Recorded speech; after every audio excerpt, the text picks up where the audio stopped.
Today on the Electric Playground, Briana investigates why there are so many fairy tale films on the way. We check out some portable titles from Big Blue Bubble, Scott explores the death of the user manual, and Jose controls some games with his phone at D2S Games. Today we'll be taking a look at some very scary downloads and the sonar. And we recap the year's big consumer electronics show in Las Vegas. Welcome to the Electric Playground. We are the #1 show that brings you the latest on everything cool every single day. My name is Victor Lucas, and today's rundown has a healthy dose of machismo. It looks like all the violence and profanity in the Expendables is expendable. The upcoming sequel to the R-rated action ensemble will carry a less intense PG-13 rating. Lead actor and co-writer Sylvester Stallone confirmed the info to Ain't It Cool News, saying that the team decided to tone it down so that the film could reach the broadest possible audience. Stallone adds that The Expendables 2 will still be badass despite the PG-13 rating. Audiences, young and old, will be able to catch the film in theaters on August 17th. Chuck Norris and Jean-Claude Van Damme join the cast, and the Governator and Bruce Willis have bigger parts this time around. The Eisner Award-winning indie comic series Bone is heading to a theater near you. Hollywood is working on a big screen adaptation of the books, which follow the misadventures of 3 oddly cartoonish cousins. According to The Hollywood Reporter, the Bone movie will be created at Animal Logic, the same animation studio behind the stylish fantasy film Legend of the Guardians, The Owls of Ga'Hoole. One of the writers of the demonic TV series Supernatural is crafting the screenplay. What a brave little ant you are. And if you're looking for more cartoonish mayhem, a release date for Shank 2 has been set. The insanely violent side-scroller will slice up the PS3, 360, and PC on February 7th. Shank 2 offers some big improvements over its predecessor, including new weapons, smarter enemies, and more precise controls. We tore everything apart and put it back together in a better way. So the combat's way better, the graphics are at least double the resolution. It's fantastic. The developers have also introduced a new co-op survival mode that works online and locally. We'll have more on Shank 2 in the coming weeks. There's a new film festival you can attend without leaving your home. YouTube has announced the Your Film Festival. Aspiring filmmakers can create short, story-driven videos and then submit them to the site. 50 semi-finalists will be hosted on the festival's official channel, with the top 10 chosen by viewers. The makers of the 10 best will win a trip to the Venice Film Festival in June, and the makers of the #1 best will get a cash prize of $500,000. Hit up our website at electplay.com for more details. YouTube's Your Film Festival is being produced by director Ridley Scott, who recently collaborated with the site on the documentary Life in a Day. Gamers using Google's Android OS will soon be able to travel to another world. The cult PC game from the early 90s is heading to Android-powered mobile devices. It'll be the same 20th anniversary edition that was released on the iPhone and iPad late last year, offering updated graphics and remastered audio. A firm release date for Another World has not been revealed, but it will hit the Android market soon. In other Android news, the official Call of Duty Elite companion app is now available for the devices. It syncs up with the console versions of Modern Warfare 3 and allows users to check their status, review recent matches, and set up custom classes on the go. Call of Duty Elite has yet to deploy for PC gamers. Movie lovers and martial arts fans will want to check out the new movie I Am Bruce Lee. It's a documentary that examines the career and cultural legacy of the martial arts icon. It features interviews with Lee's friends and family members, along with those he's inspired, including UFC President Dana White and NBA superstar Kobe Bryant. I Am Bruce Lee will begin rolling out in select theaters next month, so hit up electplay.com for a complete list of participating venues. The critically acclaimed movie The Muppets will hit Blu-ray on March 20th. The discs will offer deleted footage and behind-the-scenes content, along with a commentary track with co-star Jason Segel. The Muppets reunites the classic Jim Henson characters on the big screen for the first time in years and was a bigger hit with audiences than anyone expected. Are there Muppets in this movie? We caught up with one of the lead actors to learn why. People identify with us because we really are just, normal singing, dancing, joke-telling bears, pigs, chickens, frogs, and show business. And I think people can relate to that. Hit up electplay.com to learn more about the Muppets, and you can watch our review of the film on reviewsontherun.com. Check it out. Fart shoes. And don't forget, on our website, we have all kinds of cool stuff, including info on the upcoming downloadable game Deadlight. And after the break, Jose's got all the highlights from CES 2012, and Shaun's taking us to mobile game developer Big Blue Bubble.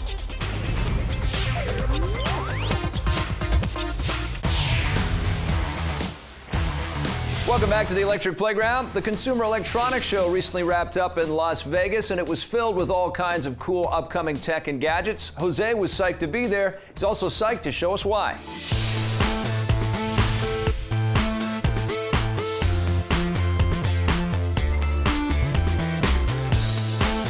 Welcome to CES 2012, home of all the coolest gadgets and tech, ready to be released to the world. Let's take a look at some of the cool stuff I can't wait to get in my house. When it comes to TVs, I'm always on top of the most recent technology, and CES was definitely the place to come to find it.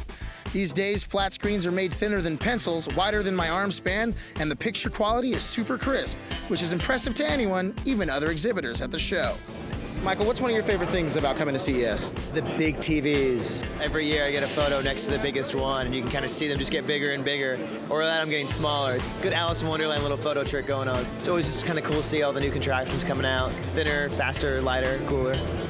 As expected, there was a huge 3D presence at the show, and I was amazed at how far the technology has come. It truly was a beautiful thing to behold. I even got to see indestructible phone screens that stood the test of being submerged underwater and being repeatedly beaten with a steel ball, which makes me wonder, screens are being improved in phones and TVs, but what about sound quality? Everybody has to have a nice set of headphones, and there were plenty on hand on the show floor. But what exactly makes a pair of headphones stand out among the masses? This year we're launching our earbuds and our over-the-ear headphones, and it's brand new technology that we're launching that no one else in the world has. It's a processor that eliminates distortion and creates the best listening experience. So it's like rediscovering your music all over again, and we're the only people in the world to have it.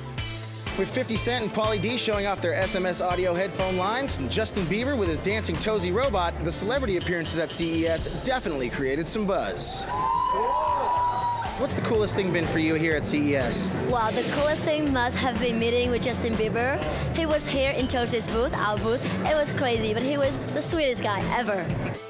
There's so much to behold here at CES, you can even create your own energy in your very own electric playground. From eye tracking computers to modern work environments, all the tech was so rad, it had me wondering if it was possibly brought here from another planet. Nah, probably not. So that's all she wrote for CES 2012. It's time to go home and start saving for one of those ultra 4K high definition televisions. God, I'm gonna spend so much money this year. Taxi!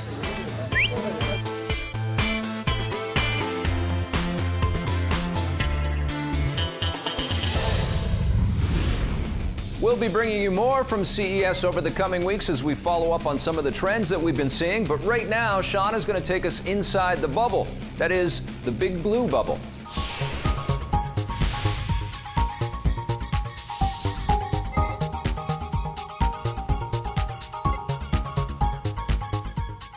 You guys here at Big Blue Bubble, you're well known for your iOS game Burn the Rope, but what are some of the other games that you guys are working on that we've seen from you? So we recently released several new games. One of them is Dark Incursion, side-scroller platform. One of the coolest things about this game is actually support stereoscopic 3D. So on iOS, for example, you can use glasses, you can see it directly in 3D, so it looks pretty cool. There seems to be a lot of different types of games coming out of this one studio.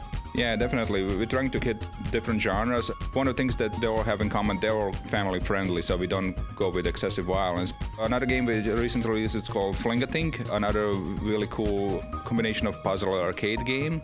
The last one is not been released yet, but I think it's one of our most unique titles to date. It's called iOracle.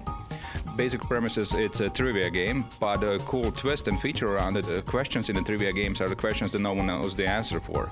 Who's gonna, for example, win a Survivor? Who's gonna be voted off? Who's gonna win the next football match tomorrow? Different categories, different questions, but you have to wait until tomorrow to hear the answer. And of course, today you're gonna bet on your answer. I think it's quite a unique concept, and I think it's gonna take off. That does sound very interesting, actually. Let's talk a little bit about Dark Incursion 3D. Where did the idea come from to make a mobile game, but then also just do it in 3D? Because that's something that we don't really see on the iOS or Android platforms. Well, first, when we saw 3DS coming out, this definitely sparked our interest. First thing we started thinking, okay, we should do this for 3DS. But then we saw some of the 3D phones coming out, specifically LG, that just look spectacular on it. It's unbelievable how clear the image is, how clear the 3D effect is, and you can actually play it without having motion sickness or whatever comes sometimes with 3D. Basically, that's the whole reason why we went with this. It's just cool technology. You can go to the iOS App Store to check out Dark Incursion and the rest of Big Blue Bubble's library, but don't go just yet. We'll be back after the break with some witches, giants, and very scary little girls.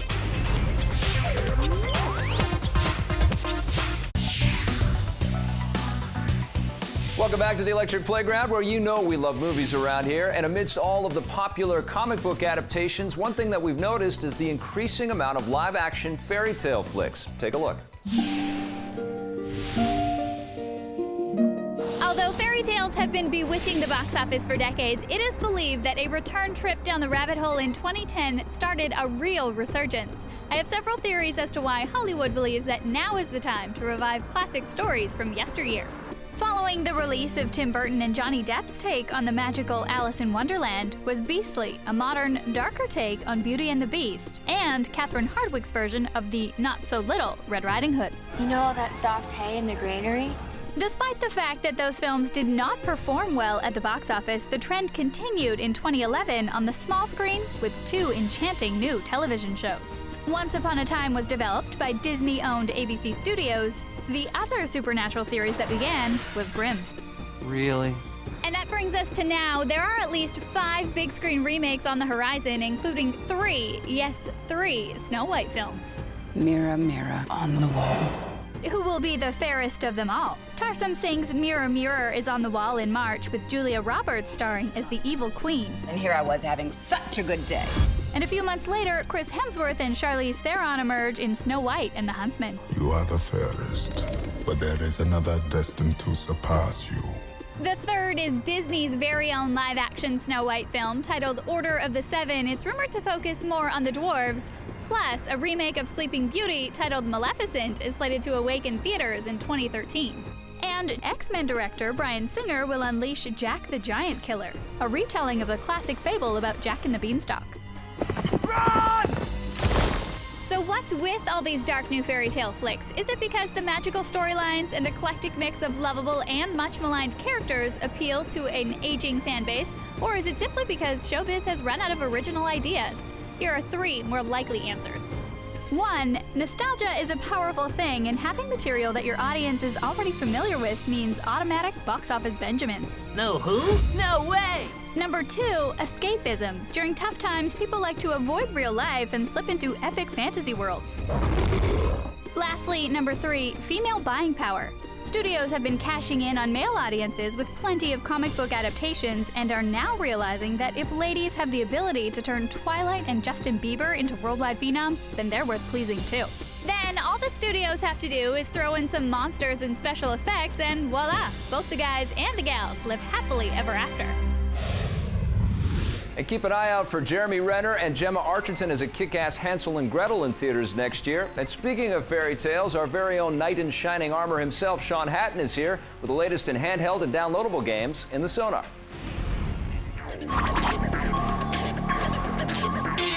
January is not known as being a month with too many huge games releases, which is good because many of us are still playing last year's best games. But if you feel it's time to get into some new stuff, the downloadable survival horror of Amy could be what you're looking for.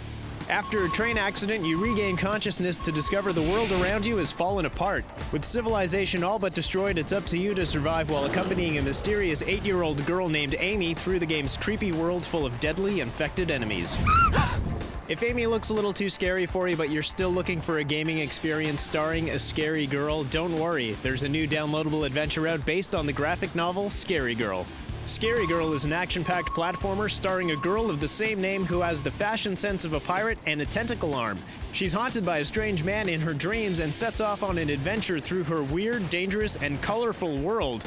Along the way, she encounters many friends who'll help in her quest, but even without them, her tentacled arm allows her to dispatch enemies with an assortment of deadly melee attacks.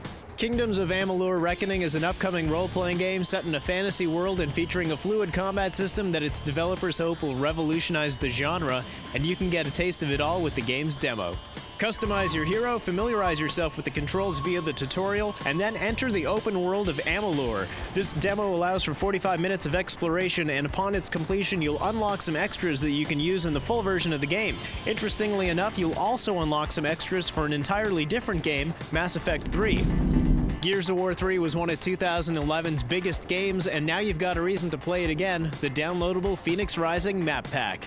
This upgrade includes 5 new maps for Versus multiplayer, Horde, and Beast mode. Also included are new character skins for the re-up system, which allows you to replay level 100 multiple times to unlock exclusive emblems and weapon skins. Nice! Gears of War 3 is pretty over the top, but Saints Row the Third gives new meaning to that expression, and as if the game wasn't already full of crazy, the latest download for it, Genki Bowl 7, takes things to a whole new level with its ridiculous events.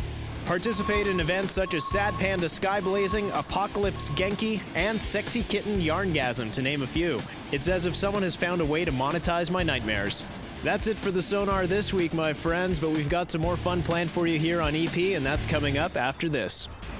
Coming up after the break, we explore the death of the user manual, and Jose battles it out with the D2S Games Mojo controller.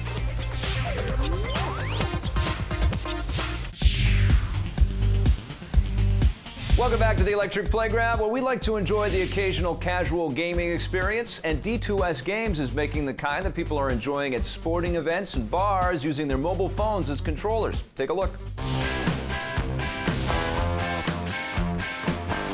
Tell me a little bit about how you guys are bringing the entertainment of the big screen to a smaller device.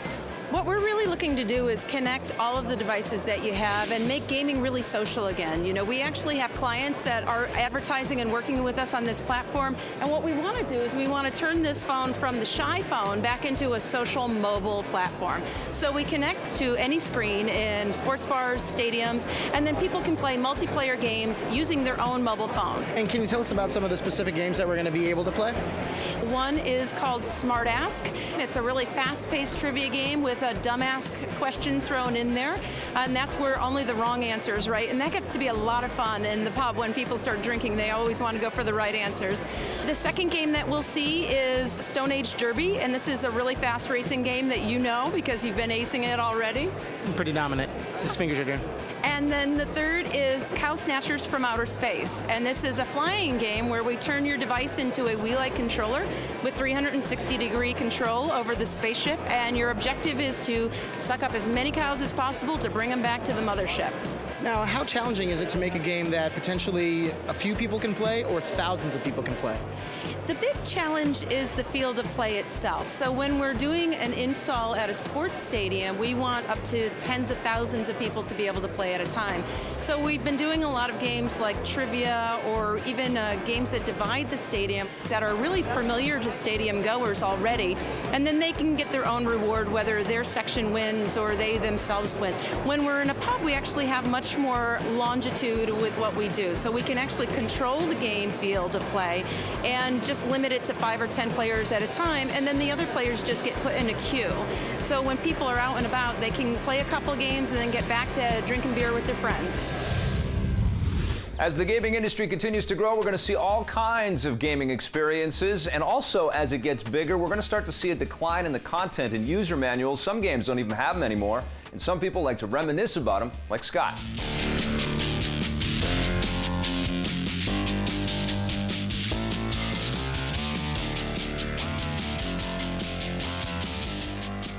No one probably is more familiar with the rise and fall of instruction booklets than you are.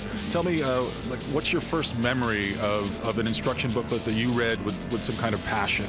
Well, the first one that I really enjoyed was Zelda Ocarina of Time. I don't know how many pages that book is, but it was beautiful, just like the game. The books used to be something that you could take away from the game system, take away from the computer, and spend time with when you were away from the system. I mean, this is before we really had good portable stuff. So if you were thinking about games, maybe you were on your way to school, or you were on a bus, or you were in a taxi, or whatever, you could actually take that element of the game with you. And today, it's just not the same. it was part of the gaming experience was consuming the instruction booklet. That's true, and really it sort of held your imagination a little bit more. Sometimes the games that we used to play, you had to have a good imagination just to get through them because the graphics weren't so great or the sound wasn't so great. So the instruction book really was part of the experience, and it also obviously gave you the most important thing, which was how to play. But a lot of times it gave you the background and it helped you fill in the information that you needed while you were playing. Now, why are we losing instruction booklets? They've gotten thinner and they've lost a lot of weight, and then they were 1 and 2 pages long, and now they're just vanishing outright. Why has that happened? I think there's two reasons. One is, as publishers look to get rid of costs, one of the things they did was going to optical media, for example, and now we're going away from media altogether. So that was the first thing, and I think they said, boy, if we're saving money on the media, why aren't we saving money on the booklet? So there was that element. And then I think the other reason is because these systems are a lot more powerful today. So we now have levels in games that are tutorial levels. Let's take the prison blocks. The actual requirement in some way for instructions has kind of gone away, although I think it's still sad because I think it does take away an element there. But I think that's the main reason why, is because now they can actually teach you how to play the game inside the game, and they couldn't do that with early games. Welcome to Pull the Trigger 101. On the next Electric Playground, we step out on a ledge with Sam Worthington. Things get paranormal as we record a new found footage Blu-ray release. And coming soon to EP, Miri has an exclusive set visit on The Hammer, the film about the early life of UFC fighter Matt Hamill. If you missed anything or want to watch it again, visit g4tv.ca, or to find out more about EP, go to our website at electplay.com. You can also follow us on Twitter under electplay, or catch up with us on Facebook under Electric Playground. Bioshock Infinite is going to be one of the biggest games of the year, and if you head over to our website at electplay.com, you can get an update on the game's progress from Ken Levine himself. Thanks for watching. We'll see you tomorrow. This was the first time I got to see Booker and Elizabeth in action, and what really impresses me is that it doesn't look or feel really that similar to what we played in Bioshock 1. Why did you do that? We'd done Bioshock 1, and I think we thought the joy for us of the experience and for the audience was discovering this new world. But, you know, we wanted a different world. We didn't want you to be a solitary, unspeaking character. What if that wasn't the case? You know, what if Elizabeth was with you? What if there were all these things going on? What if the conflict was still very much a hot war rather than an archaeological expedition to discover what happened?